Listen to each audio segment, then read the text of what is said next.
I want to introduce you to artist Romero Britto.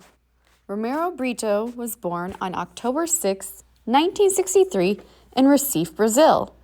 Brito was born into a large family with 8 brothers and sisters. His family didn't have a lot of money. As a child, he painted on scraps of cardboard, newspaper, and anything else he could find.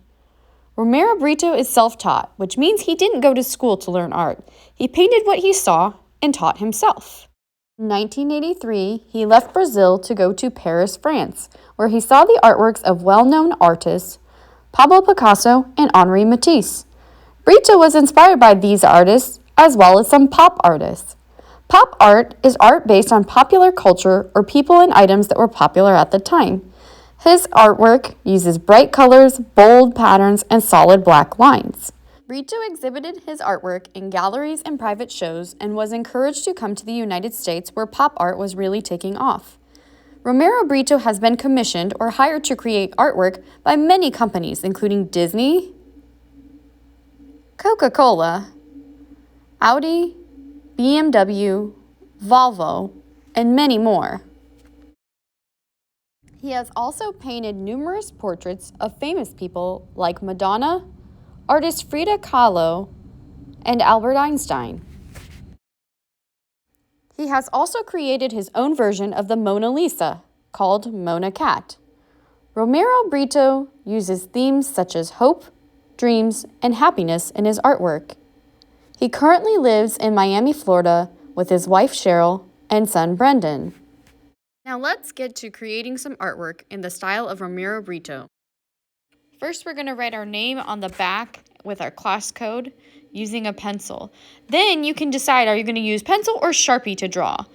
You're going to flip your paper over and start drawing the pumpkin. I'm going to first start drawing kind of like a teardrop shape, and then I'm going to draw a line that curves from the top to the bottom of the pumpkin. On each side, you can add as many sections as you want. You could make your pumpkin really big, or it could be smaller. I'm going to add the stem on the top. You could even add a leaf if you want to. Then you are going to go ahead and draw lines in the background. You're breaking up your background into different sections. The more sections that you break it up into, the more patterns you're going to have in your background. So it's totally up to you how you want to do this. Now, here's the fun part. You get to go ahead and start designing. So you get to start using patterns for your pumpkin. Think of all the different lines, shapes, and designs you can use. You can create your own patterns. As we looked at Romero Britto's work, you notice that each section had a different pattern. So you are just going to fill in each section of your pumpkin with a different pattern.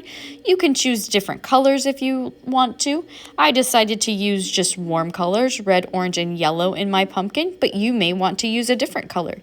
You could even add patterns with your Sharpie if you want to. Kind of like I did with the X's and the O's in those pumpkin shapes.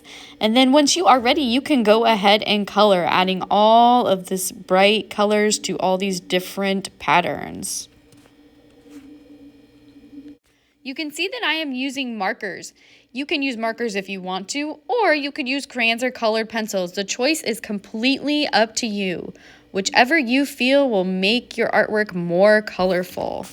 Once you are done adding patterns and coloring your pumpkin, you can go ahead and add patterns in the background. Think of all the different shapes and lines you could use.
And here you have your beautiful Romero Britto inspired pumpkin.